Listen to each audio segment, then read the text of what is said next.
Well, hey there, I'm Joshua Johnson. Honored to be with you on this Monday, December 6th. Here is some of what we're talking about tonight.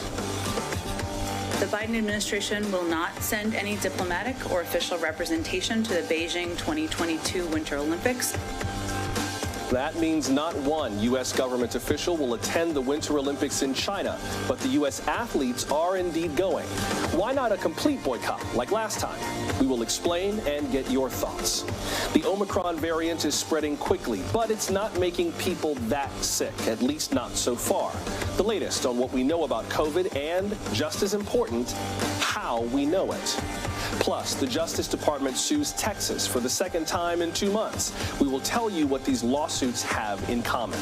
And no one better to help with our very first show than best-selling author Brené Brown.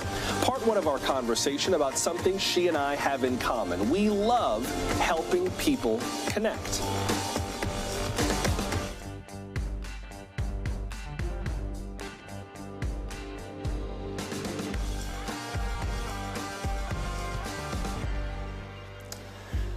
Oh my goodness, we are so thrilled that you are with us for our debut episode. We're just honored to be with you. This is a very different kind of program, as you can kind of tell from our look. And you play a big part in it because we're here to try to start conversations, especially about the big things happening in our world. Not just news per se, but ideas, insights, all those things that make you go, oh, I wish I had some folks to talk to about this. That's where we come in. Our correspondents and our experts will answer your questions about the news of the day. We will collect and curate your questions and especially your stories about how the headlines are playing out where you live. If you remember my work from NPR, you know exactly what we're doing here. And there's no excuse not to take part. We're about as easy to reach as it gets. You can find us on Twitter and Instagram. We're at NBC Now Tonight. You can even leave us a voicemail, 888-575-2NBC. That's 888-575-2622. Email us nowtonight@NBCnews.com. You can follow me on Facebook. I'm at NBC Joshua. Also, we're on Facebook at NBC Now Tonight. That's also my username on Twitter, TikTok, and Instagram at NBC Joshua. We would love to hear from you. All right, let's begin our show tonight with something that's got the world talking, this Olympic boycott. The games are a big deal here at our world headquarters in New York. NBC airs them after all, but when those opening ceremonies begin, the U.S. will have athletes on the field, but no officials in the stands. Today, the White House announced a diplomatic boycott of the Winter Games. That means the athletes will indeed still be able to compete. They'll be there. But the official U.S. government delegation will skip the event. It boils down to the Biden administration's concerns about China's track record on human rights. The Biden administration will not send any diplomatic or official representation to the Beijing 2022 Winter Olympics and Paralympic Games, given the PRC's ongoing genocide and crimes against humanity in Xinjiang and other human rights abuses. Calls for some type of American boycott increased last month. That's when Chinese tennis star Peng Shuai vanished from public view for weeks. Peng's disappearance came after she made sexual assault allegations against a former senior leader of the Chinese Communist Party. Tonight, China's foreign ministry is threatening to retaliate. What that retaliation might look like, we don't know yet. But all of this raises questions about the boycott and what's happening inside China, including among some of you. Will tweeted because of today's announcement, I ask the athletes, do you feel safe going inside China? Let's begin tonight with NBC White House correspondent Mike Memoli joining us now. And Mike, I wonder if we could just start with the rationale behind this. I mean, we don't really watch the Olympics to see the delegation away from the stands. So if the athletes are going to be there, but the delegation is not going to be there, what difference does this make? Or what difference does the administration hope this makes? Yeah, I think it's important to be very specific about what is and what isn't happening here. You're still going to see U.S. athletes skiing and skating and curling in Beijing at the games. What you're not going to see is a senior administration official, as you say, waving from the stands, just like we saw Dr. Jill Biden, the First Lady. She attended the Tokyo Games just a few months ago for the Summer Olympics. Vice President then Joe Biden himself has been a part of a delegation going to an Olympics. Usually what you do as an official when you attend these games is you cheer cheer on the athletes, but you also hold some meetings on the side diplomatically as well. So that's not happening at this point. And here's the way Jen Psaki put the rationale when she was asked about this earlier today. I don't think that we felt it was the right step to penalize athletes who have been training, preparing for this moment, and we felt that we could send a clear message by not sending an official U.S. delegation. Your diplomatic option, such as it would be, is if the U.S. did what it did in 1980 with the Soviet Union, declining to send any of the athletes to then the Moscow Summer Games. We saw the Soviet Union, of course, retaliate by not sending their delegation to the Los Angeles Summer Games a few years later. This is sort of an in-between step. The way the White House has also been putting it is we don't want to be part of the fanfare of a moment for China, which is certainly going to be their own bit of propaganda at a time where Xi Jinping, the president there, is trying to really assert his status as the leader there. So, Mike, is that part of the rationale for all of this, that the U.S. is not going to be as available on the sidelines of the Olympics, and maybe other countries will do the same? They'll see that the U.S. is taking some kind of a stand on China's human rights record, and maybe other delegations will pull out? I mean, are they hoping for a knock-on effect? Yeah, I mean, I think the way to think about this is to look back at the Summer Olympic Games in 2008 when Beijing, again, hosted those ceremonies. That was something of a coming out party for China as they were really trying to assert themselves as a global superpower. And what the U.S. is trying to do here is very clearly send a signal about human rights abuses. We know President Biden has also been under pressure from both Republicans and Democrats to take some stronger stand with China. Obviously, there are a range of options that they're considering. This is one. And what the White House is saying is that there are certainly other allies that we've been talking to about taking this step. Australia is one country, a big Olympic country. We should note, maybe not a big Winter Olympic country, but that's also considering taking a similar step. Beijing is a country, and China is a country that we're very carefully calibrating how and when to sort of instigate versus simply reacting to events. And so this, I think they thought, was a sort of a middle ground, one that we want to bring our allies along with, if possible, as well. There was also a response from China's foreign ministry. The response said in part, quote, "The Winter Olympics is not a stage for political show and political manipulation. What the United States should do is stop hyping the so-called diplomatic boycott to prevent affecting China-U.S. dialogue. If the United States insists, China will take resolute countermeasures." Countermeasures? What does that mean? That's a great question, and it's one that even I think White House officials are saying they're not quite sure what that could translate into. But let's look at the call, the virtual meeting that we just saw President Biden have with his Chinese counterpart Xi Jinping just a few weeks ago. The relationship between the U.S. and China is one that the way that the White House likes to describe it is one of competition. They're trying to avoid a more direct conflict. And so there are areas where we're trying to get cooperation from China, and the number one area at the moment where there is cooperation is on the issue of climate. Another example of potentially where China is prepared to respond is the announcement President Biden made just a few weeks ago about releasing oil from the Strategic Petroleum Reserve, an effort to bring down gas prices. Part of that announcement was that our allies, including the UK, South Korea, India, were taking similar steps. They were expecting China to take steps as well. China has not done so yet, so this could be one area of leverage where they were potentially going to be joining the U.S. in pressuring OPEC to be more robust in putting more supply of oil out there, and now China could be holding back. That's an area where China was looked at as a potential partner here, and that's a potential countermeasure, but we're still waiting to see what else they have up their sleeves.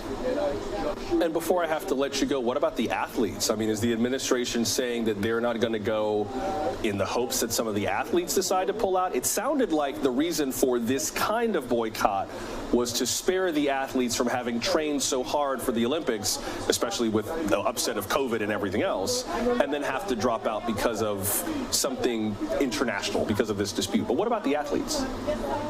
Yeah, I mean, we saw this just in the case of the Summer Olympics with all the protocols around the coronavirus, the White House wanting to do everything they can to celebrate the athletes who were there, even if they didn't have a typical Olympics. And so that was certainly a consideration in the way they were proceeding here. But what have we seen, Joshua, with athletes of today? They are being very vocal themselves on matters of social justice in this moment in time. And so this could be a cue that many of them take and that they also decide, especially when you see what's happening with the Chinese tennis player, in not participating as well. I hear you on that. I'll be interested to see what Olympic athletes decide to do, especially now that the U.S. diplomatically has decided to boycott these games. Thank you, Mike. That's NBC's Mike Memoli for us at the White House. All right, let's turn to another point of contention, one that does not always make big headlines. That's why we put it high up in the show. Russia and Ukraine. This is a conflict that Americans definitely need to know about. After years of escalating tensions, an estimated 90,000 Russian troops are stationed along the Ukrainian border. 90,000. Now, tomorrow, President Biden could send a stark warning to Russia's Vladimir Putin during a virtual meeting. Today, Ukraine's President Volodymyr Zelensky tweeted that he spoke with the Secretary of State, Antony Blinken. They apparently discussed their agreement for, quote, joint and concerted action, unquote. Concerted action on what? And what does that mean for the U.S.? NBC senior international correspondent Keir Simmons has that story from London. Hey, Keir. Hey, Joshua, good evening. Let me add my congratulations to you on the new show. Tomorrow, President Biden has to thread an incredibly difficult needle. Here's what to look out for after that crucial call between President Biden and President Putin. Does Putin agree to reverse those troop deployments on the Ukrainian border? Tens of thousands of Russian troops on the Ukrainian border and other military hardware. Has even American intelligence worried that there are plans for a Russian invasion of Ukraine? Can President Biden provide such a deterrent that President Putin reverses that military buildup? Another question, do the two leaders reach any kind of agreement over NATO and Ukraine? President Putin is determined that he will have his red lines, which he says no Ukraine joining NATO, no more cooperation between NATO and Ukraine, that he will have those red lines respected. President Biden was asked about that last week. Take a listen. Do you accept Putin's red line on Ukraine? I don't accept anybody's red line. And that piece of sound from President Biden leads us to another question after tomorrow's call that is worth looking out for. What threats does President Biden make to persuade Russia not to launch an invasion? Now, there are reports tonight that President Biden will threaten severe sanctions and even removing Russia from some parts of the financial system if President Putin invades Ukraine. Now, the Russians are worried about sanctions, even if they say that they aren't, particularly very tough sanctions that would have an effect on the Russian economy. But will it be enough? And finally, is there a long-term plan from this call to solve relations between Russia and Ukraine? It seems unlikely. This has been going on for many, many years, a simmering conflict. Can they figure out not just how to solve the current crisis, but how to solve it long term? Joshua? Yeah, the long-term plan, that's really the big issue. Thank you, Keir. That's NBC's Keir Simmons reporting from London. Much more still to come. We will shift gears to the pandemic and the Omicron variant. Not just the latest that we know about the virus, but also how we know it. And we've got just the right person to tell you all about it. We're glad you're with us for the world premiere of Now Tonight from NBC News. The tragic thing is there is a lot of people who are going to get infected with Delta even still, and they may find that that immunity that they've acquired through that Delta infection isn't going to be protective against Omicron. COVID has been on everyone's minds for almost 2 years now, but what makes it so hard to discuss is that our knowledge about it keeps changing. Right now, we don't know a whole lot about the Omicron variant, but every day we're learning something new. Dr. Anthony Fauci gave us a bit of promising news yesterday. It's too early to really make any definitive statements about it. Thus far, it does not look like there's a great degree of severity to it, but we really got to be careful before we make any determinations. Still, the U.S. is not taking any chances just in case this strain turns out to be more serious than others. We're going to have to update that map in just a second. I'll explain in a moment. The White House kicked off a ramped-up mass vaccination effort. It also put a travel ban in place for 8 countries in sub-Saharan Africa. Researchers nationwide are working on genetic sequencing for the Omicron variant. A process that used to take days can now be done in hours. And this is just one of the variants they are looking for. Remember Delta? It is still there, and it remains the dominant strain. Let's get into what we know with Dr. Charles Chu. You may recall he was the first researcher to detect the Omicron variant in the U.S. He is a professor of laboratory medicine at UC San Francisco and the director of the UCSF Abbott Viral Diagnostics and Discovery Center. Dr. Chu, welcome to the program. We're real glad to have you. Thank you. Let me begin with a bit of breaking news that we got just a few minutes ago, actually, just after we went on the air.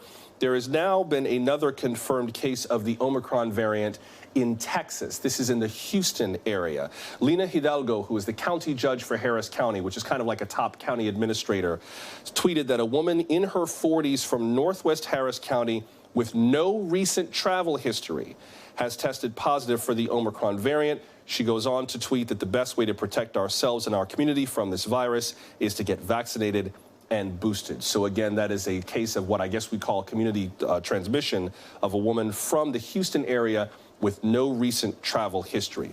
Dr. Chu, I wonder how you as a researcher take all of these developments about COVID and the Omicron variant and the new pieces we hear and try to stack them on top of one another at the same time as we're learning about this virus and its variants. It's got to be dizzying after a while. It is. There's a lot of information that we need to generate in a very short period of time. And the Omicron variant is similar to how we're handling or how we're trying to investigate the Omicron variant. It's very similar to how we investigated Delta and how we investigated Alpha, several months ago. One of the first key questions is we want to know, is it more transmissible? Is it more contagious or infectious than Delta?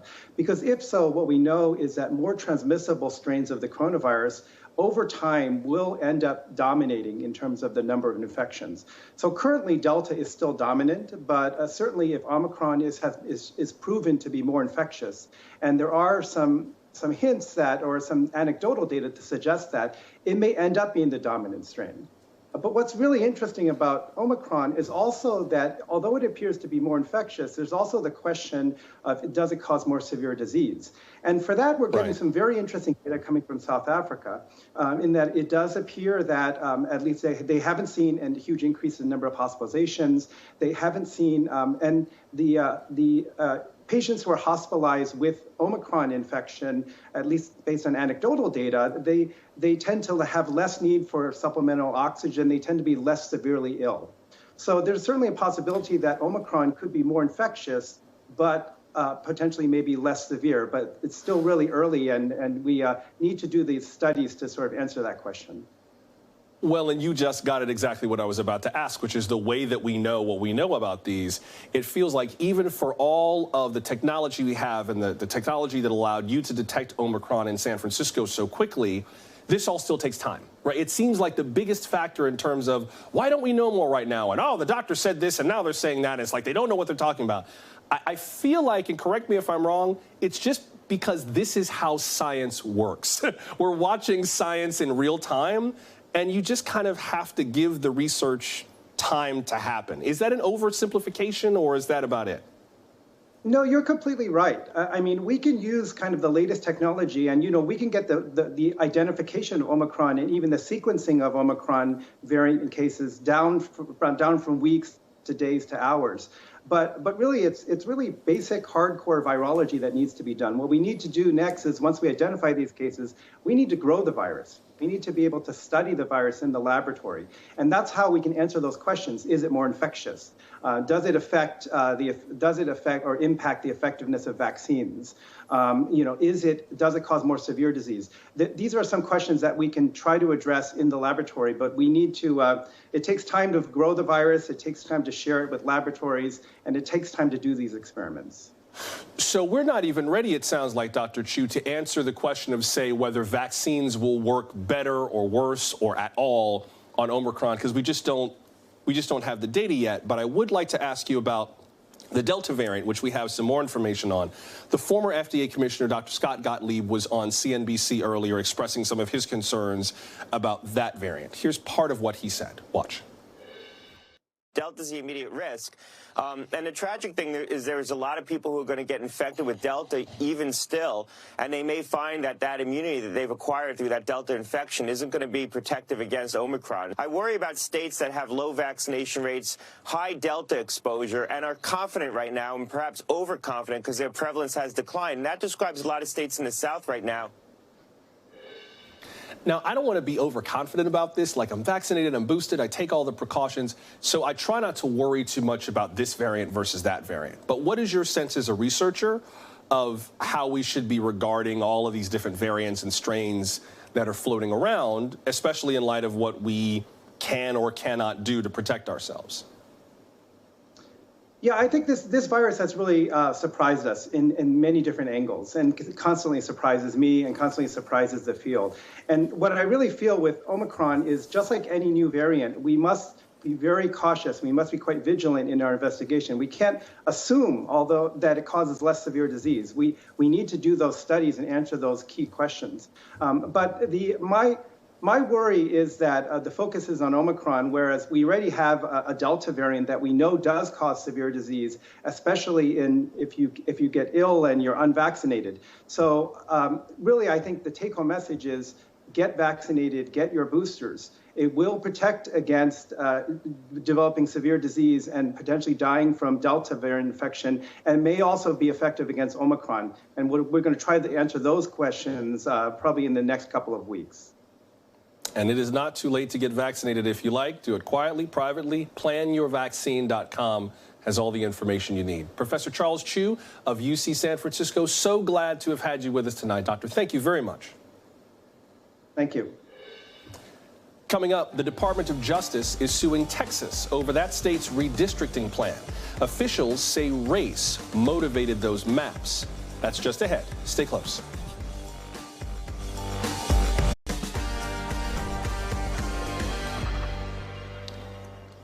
All right, let's talk about voting, specifically how much power our votes will have for at least the next decade. Today, the U.S. Department of Justice sued the state of Texas for the second time in 2 months. At issue in this suit is redistricting. Every 10 years, congressional and state legislative districts get revised based on the latest census figures. It's a wonky process, but a powerful one, and it's really easy to see why. Check out these two maps of Texas. This one shows the current landscape of districts. Now focus on that part of southern Texas. You see the tip, that part that's light blue? Watch what it would look like under the newly drawn map. Watch. It's broken up. The new districts turn a good chunk of that area red. That moves seats away from Democrats and toward Republicans, both in Congress and in the state house in Austin. Now, redistricting is nothing new. It happens at least once every 10 years in red states and blue states, and it's always controversial. Neither major party seems eager to make these districts more competitive. But in today's lawsuit, prosecutors alleged that the new Texas map is racially motivated.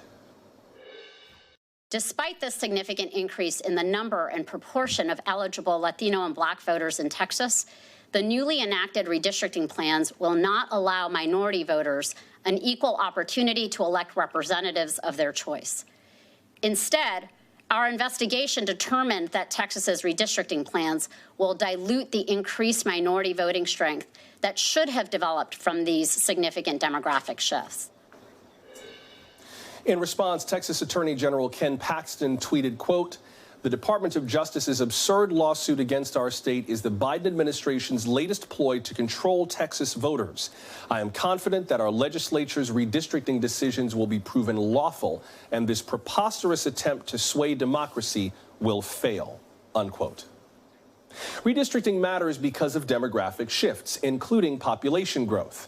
Since the last census in 2010, Hispanics made up roughly half of Texas's population growth.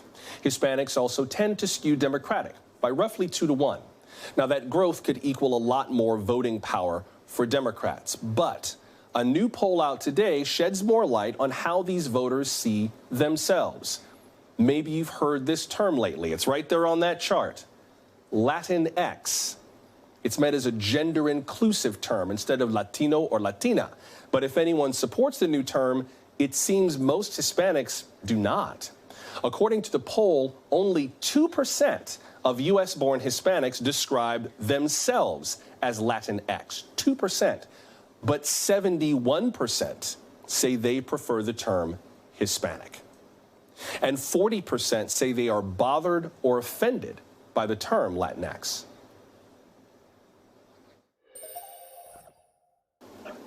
Let's get into that with Paola Ramos. She's the former Deputy Director of Hispanic Media for Hillary Clinton's 2016 presidential campaign.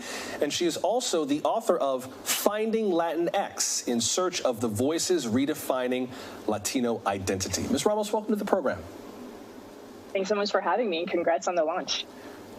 Oh, gosh, thank you so much. I'm glad that you are with us to talk about this. This is very much up our alley and yours as well. First of all, could I just ask you about this term, Latinx? When did we begin hearing this, seeing this? Where did this term come from? So the term itself starts to sort of pop up in these online circles in the early 2000s, right? And initially, it was queer Latinos that were using the term as a way to be more inclusive, particularly of gender nonconforming folks and queer folks. The interesting thing about the word, though, Josh, is that from the early 2000s until this moment, if you go on Google, you start to see that Google Trends start spiking, right? There's more and more people that start to use the term, wonder what the term means, and this is where we are right now. Now, it's become a term where folks that are beyond the queer Latinx world use it, right? I've heard undocumented folks use it, Afro Latinos use it, queer Latinos use it. I've heard folks that don't speak Spanish use it, and that's kind of the controversy behind the term. People don't know what to make of it. Do you think that's partly why the results of the poll were what they were, that maybe Hispanic people, Latino people don't see the term as coming from the community, but rather as something that's sort of imposed from the outside? Honestly, I think what we're seeing right now is the right being really good at what they do, right? The right has done an incredible job at stigmatizing the word, right? I mean, the amount of times that I've heard that the word Latinx means that you're a lefty or a communist, when really the root of the word is simply a more inclusive way to refer to the over 60 million Latinos living in this country, right? That is the root and the heart of the word. Sometimes language takes us towards progress and towards change in faster ways than society does. That's what Latinx tries to do, right? It tries to simply include more of us. But I think what we're seeing now is that this word has become so controversial to the point that Latinos see that word and reject it. And so to me, the most interesting part of that poll is understanding those 40% that see this word as bothersome. What about the word truly is bothersome? Right. And I think that's what we really have to dig into. There's something about the image that Latinx evokes, right, that irritates some Latinos the wrong way, right? To suddenly see themselves next to a Black Latino, next to an undocumented Latino or a trans Latino. There's something about that image that rubs some Latinos the wrong way. And that, I think, is more interesting. Do you use the term Latinx? How do you describe yourself? I do. I proudly say the word Latinx. I do always encourage people to identify however they want. I think there's a lot of pride in being able to say, soy Mexicana, I'm Cuban, I'm Nicaraguan. There's a lot of pride in that. But when I refer to ourselves collectively in this moment, I try and be as inclusive as possible. The word isn't perfect. Now, there's a lot of problems with that word, definitely. But in this moment, I believe it's the only word that accurately attempts to represent the diversity of who we are, which we honestly haven't done a really good job at that as a community. In a way, I feel like it's good that we're even able to have this kind of conversation. I mean, I grew up in South Florida, where just calling somebody Latino is not necessarily enough. Like, you need to understand, are you Cuban? Are you Dominican? Are you Venezuelan? Are you Puerto Rican? Like, what piece of the diaspora are you from? Because that shapes a tremendous amount about how we talk to you about issues. So even within that term, there are layers. And I think politically we're starting to get savvy to that. I wonder, in terms of the way that this term plays out politically, because in the same poll, 30% of respondents said they were less likely to support a politician who uses it. How does that translate into our political sphere, especially since Democrats in states like Florida, Texas, California, New York want to hold on to this community as a voting bloc? I mean, I think particularly Democrats, right, should always attempt to be as inclusive as possible, right? I don't think that the answer is always to pay attention to the majority. You know, at times, the North Star is to pay attention to the most marginalized communities. I asked the same exact question that you're asking me right now to organizers from Arizona, from Florida, and from Texas. And the question was terms like defund the police or abolish ICE or Latinx. You know, these are terms that may seem too radical for some Latinos. So what do you do in those moments? I asked them. And the response to me was always run towards the North Star. And that's sort of the role that I see myself play and that I see Democrats play. Aim for inclusivity, and this is a way to do it. Before I have to let you go, for people who are watching this who are like, I love that people are able to define themselves as they see fit, but I'm super duper nervous about saying the wrong thing or using the wrong term. For people who are just nervous about navigating the terminology, what would you say to them before we go? It's honestly, pronounce it however you want. That's the beauty of language. It's Latinx, though. You can say Latinx if it sounds better, but it's Latinx. My dad pronounces it in the craziest ways, and it still resembles the same meaning.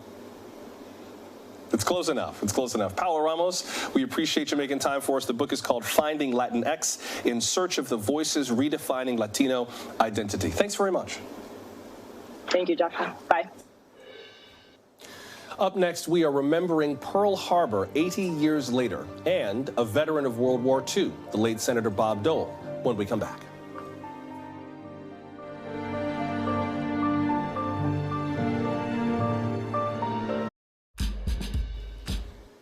"80 years ago tonight, America had not yet entered World War II. That would all change by morning.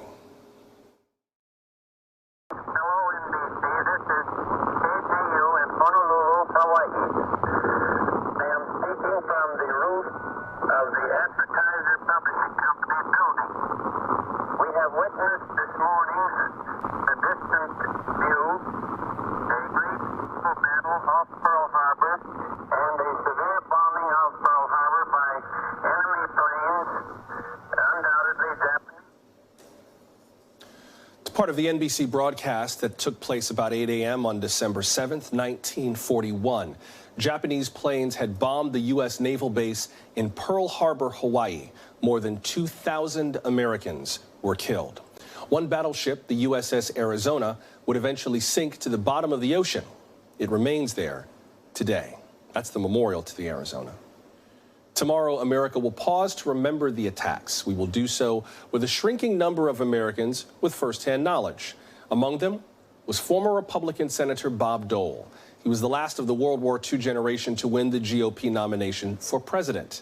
Bob Dole died yesterday after a long battle with lung cancer. A statement from the Elizabeth Dole Foundation reads in part, quote, "At his death at age 98, he had served the United States of America faithfully for 79 years, unquote. Senator Dole will lie in state in the U.S. Capitol on Thursday. With us now is NBC News presidential historian Michael Beschloss. He is the host of Fireside History, which is streaming now on Peacock. Michael, I wonder first if you could just put into some context who Bob Dole is in a larger historical way. It seems like it's hard to kind of sum it all up, but is there anything about him that maybe even people who think they know him or maybe voted for him might not know or might not think of? Yeah, I think so. But first, let me say, Joshua, congratulations to us viewers on your world premiere tonight. Honored to be included. Can't wait to watch it unfold in the future. Great work. On Bob Dole, this is one of these figures in American history that have served their country almost all their lives. You know, 90 years of John Adams and George H.W. Bush, people like this, you know, grand figures in American history, but at the same time, someone with great strengths and flaws. In a way, Joshua, he was almost like a dinosaur because I think he'll be largely remembered for the fact that he was in Congress during an age where if you were a party leader, your main job was to make deals on important issues with the other side. In the 1990s, he and Bill Clinton made deals that led to balanced budget, welfare reform. If it were nowadays, there is no way that Bob Dole would be elected party leader because he was so conciliatory, and he probably wouldn't be elected a senator from Kansas because he was probably too centrist. You mentioned Dole and Clinton. In '97, after Clinton won his second term, he presented the Presidential Medal of Freedom to Senator Dole there was a very funny moment at the beginning of Senator Dole's remarks in that ceremony. Watch. I, Robert J. Dole,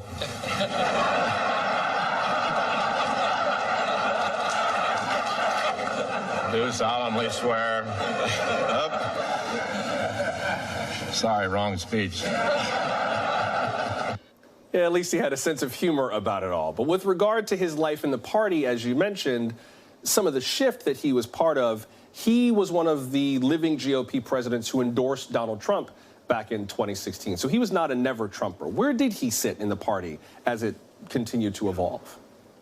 Well, this is why he is so interesting, because, you know, when he was campaigning, for instance, 1974, he had a really a dogfight for re-election, was running against an OBGYN named Dr. William Roy, a Democrat, and Dole did what he thought he had to do, and it was an ugly, ugly campaign.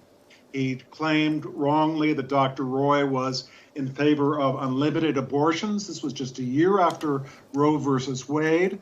He said that Roy had done lots of abortions himself, which was not true to the extent that Dole said. It was one of these first campaigns that, in a way, foreshadowed what we've seen in recent years. And despite the fact that he was so conciliatory while a party leader, as I was saying earlier, in the end, in 2017, many Americans expected him to stand up for the mainstream republicanism that Dole had supported all of his life. And instead, he said, I'm a Trumper. We're faced with the possibility of a memorial service, maybe the first time in recent months, where Donald Trump and Joe Biden will be in the same place.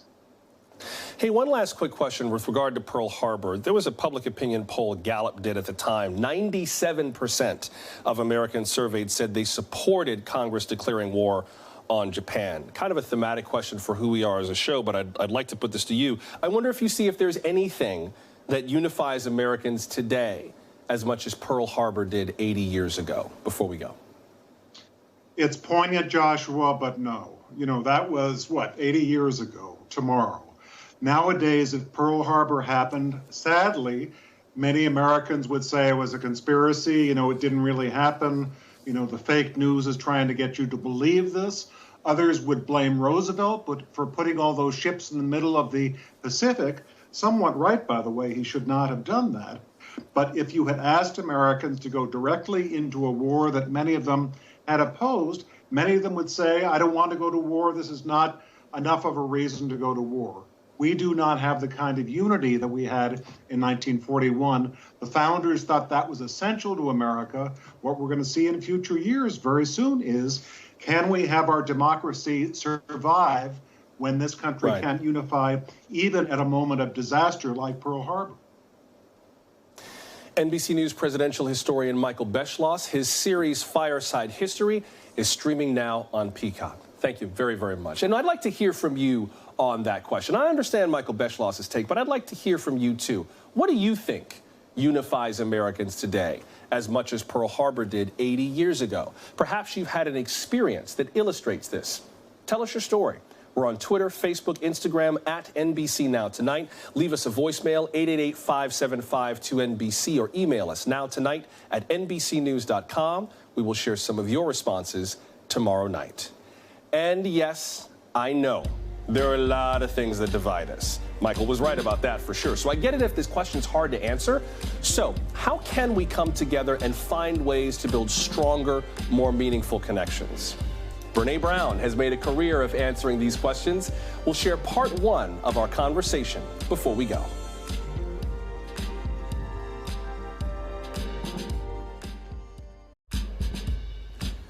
A few months ago, our team came together and dreamed up everything from the show's name and its look to our vision and our values. And now that you know our name, you should know our mission.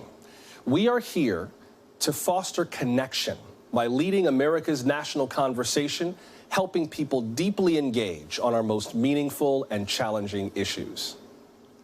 I know, big talk. What does it mean? And what does it have to do with you? Well, to help explain, we spoke with someone who's made it her life's work to connect with millions of people and to connect them to each other. Brene Brown's credentials are many. The first ever filmed lecture streamed on Netflix, 2 professorships, 5 New York Times bestsellers. You see some of them there. Her TEDx talk is one of the most viewed in the world. These days, she's talking about her new project, that book in red. It defines 87 human emotions in what she calls an atlas of the heart. Recently, Brene Brown and I chatted about how the book clarifies what's going on in the world today. Brene Brown, welcome. I am so excited to be here. I like your digs. Thank you very much. Dug them myself. How you doing? I'm doing good. I'm anxiously optimistic. You chose those words very carefully. Always. Which is very much at the heart of the book. I love the book. I read the book. I read the book. You read the book. You posted. You like that's a serious. I'm a serious post-it note person in books, but that's heavy competition. I mean, this is a heavy book. This is a lot of book, and it's a great book. I got a lot out of it. It builds on your other work. I wanted to start with something, though, near the end. You write, I no longer believe that we can recognize emotion in other people, regardless of how well we understand human emotion and experience or how much language we have. That goes very much to the heart, I think, of why you wrote this book. But why do you say we cannot recognize emotion in other people? Emotions present in a way that makes it almost impossible. If I saw you and you had your head in your hands and you were crying, and I assumed that you were sad. It might not be sad. It could be grief. It could be anger. It could be disappointment. It could be shame. It could be, and so I think we make a mistake thinking that we can read it in other people. The call is much more complex and much more courageous, which is what's going on. It's about being stewards of people's stories. It's about asking you what's going on, believing you when you tell me. And so I think if we want to find our way back to ourselves and to each other, we have to be very curious about stories. Because, you know, if emotion is biology, it's biography, it's behavior and backstory. Biology, biography, behavior, and backstory. Yeah. So biology, we feel our emotions. So emotion is about what happens in our bodies, which is really hard in a world full of disembodied people that have no connection to their bodies. Secondly, it's biography. What did you learn from your family? What did you learn from culture about that emotion and about, is it okay to feel it? It's behavior, how we show up, but it's also backstory. I mean, one of the things that I do is I use a lot of film when I teach. Yeah. And I would show a really emotional film clip from a movie and say, what does this look like? And people would guess 20 different things. And I would say, you're right. All of those emotions can show up like this behaviorally. So what do we need to do to better understand what this person is actually experiencing? And the answer is ask. We need to get curious about people's stories. A lot of what you write about in the book is directly related to what we're seeing in the world today, including one of the emotions I think we deal with a lot, which is schadenfreude. Oh. Yeah, there's a lot of schadenfreude going on these days. Lots and lots and lots. And I think a lot of people feel like because I hate the same people, I like you. You refer to that as common enemy intimacy. Yeah. And you also write that that is a counterfeit kind of connection, a counterfeit kind of belonging. What is it that we're missing out on if we agree, oh yeah, those people are the ones who are screwing the world up? God, it feels so good, though. Let me just pause for a second and say, oh, my God, that feels so good. Yeah. When, like, I meet you and, like, we talk for a few minutes, we're checking each other out, we're not sure, and then you make kind of a caustic comment about a group of people. I'm like, oh, my God, I hate the same people. We are best friends. And we're not talking about, like, Yankees, Red Sox. We're talking about something like political. Yeah, we're talking about vaccines. We're talking about politics, values-based things. The thing is that if all we have in common is that we hate the same people, doesn't give us very much to build a relationship on. And the moment I start to think, you know, whoa, you need to take it easy now because you're actually talking about my dad. Or, you know, I don't know that you know, then things change. And so any kind of connection that's formed on belittling or hate or judgment is shaky ground. And the schadenfreude, you know, schadenfreude is simply experiencing joy when others experience misfortune. So you've got a commentator who is very anti-vaccine, and all of a sudden, this person's sick. And you see the world rejoicing, like, you know. Served him right. Served him right. And I can fall into that camp sometimes, except then I have to deal with how does that reconcile with my values and my faith that I'm feeling like this. Well, you also give us, one of the other interesting things about the book is that you give us some alternative words. Words I'd never heard of, like shoy, S-H-O-Y. Oh, yeah. Intentionally sharing the joy of someone relating a success story by showing interest and asking follow-up questions. And that's one of the greatest forms of connection. Yeah, is to say, like, if you share something like, look at my new studio. And I'm Fabulous. like, oh my God, I'm so excited for you. Yeah. How are you feeling? That's real connection. You also define connection in there, and you define connection as a kind of energy. It is. It's an energy that exists between people when people feel heard and seen and valued. And when that hearing and seeing and valuing is reciprocal. One of the other emotions that you dig into that we see a lot of, understandably, today is anger. Oh, yeah. And I love the way, there are a lot of great illustrations in this book. And one of them is an illustration on page 222 about what might be behind anger. And I like the nuance of this. I just think for a person who's not familiar with your work, it'd be easy to look at this and go, well, yeah, it'd be easier to know what's behind the anger if they would calm down. Like, why is it my job to be, a Sherpa for their emotions rather than them taking the responsibility to just chill? No, I mean, I think it's very difficult. And I think, anger can be an amazing catalyst for change. If we look at activism and organizing, anger can be a great catalyst for change. But if you don't use it to catalyze something, it's a terrible, terrible lifetime companion. I mean, physically, emotionally, spiritually, just eats us alive. I think anger, in many ways, is more, certainly today, more acceptable than other emotions. And so I think,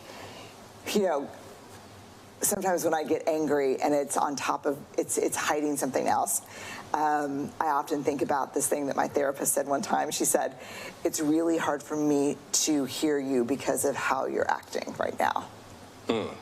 Yeah, it literally drowns everything else. Yeah, the behavior drowns out the sound. I want to come back to activism in a second, but to that end, you introduced a term that I had never heard before. It's on page 197. The term is flooding. You define it the way the Gottman Institute defines it, which is a sensation of feeling psychologically and physically overwhelmed during conflict, making it virtually impossible to have a productive problem-solving discussion.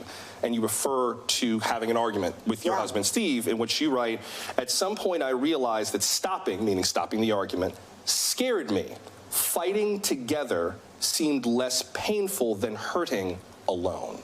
If that doesn't describe some of what's going on in our world today, that we're just kind of like flooding and flooding and flooding and flooding, and we're drowning in our own flooding. I mean, I think we're drowning. I mean, that's so beautifully put. I think we're drowning in our own flooding. And I think flooding is when my nervous system is shutting down because of the level of conflict right now. Like, I'm just shutting down on the inside. We have much more from Brene tomorrow, but we're also hearing from you. Lisa in Florida wrote on Facebook, Brene Brown's work has changed everything for me. She was a contributing factor for me to pursue ordained ministry and buy my own business. I was able to transform my life and my family's life in all the best ways. Gifts of Imperfection taught me to be brave. That is a fabulous book by Brene Brown. Tomorrow we'll have part 2 of my conversation. She tells us how to deal with narcissists and what gives her hope that we will find ways back to each other. This conversation is the perfect way to start this series. It's a good introduction to who we are. I came to NBC News from public radio, most recently 3 years on NPR. I was the founding host of a live news talk show called 1A, based in Washington. I've spent years reporting from across America, talking to people from many walks of life, moderating tense discussions and heated debates from coast to coast, and I can tell you without hesitation, we are better at this than we think. Really, we are. It's not that we're no good at tough conversations. We just never get to see how good we can be. And we're at our best when people know that they're welcome and that treating them with decency is non-negotiable. Whoever you are, whatever you believe, wherever you are around the world, you are always welcome here. Your stories and your questions are always welcome here. Because it's not my job to tell you what to think.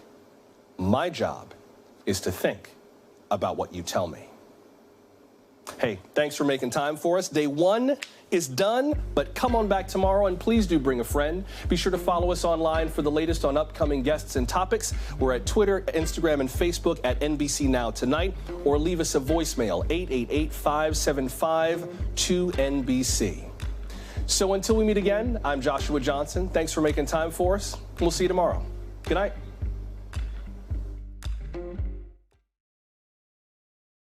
Thanks for watching our YouTube channel. Follow today's top stories and breaking news by downloading the NBC News app.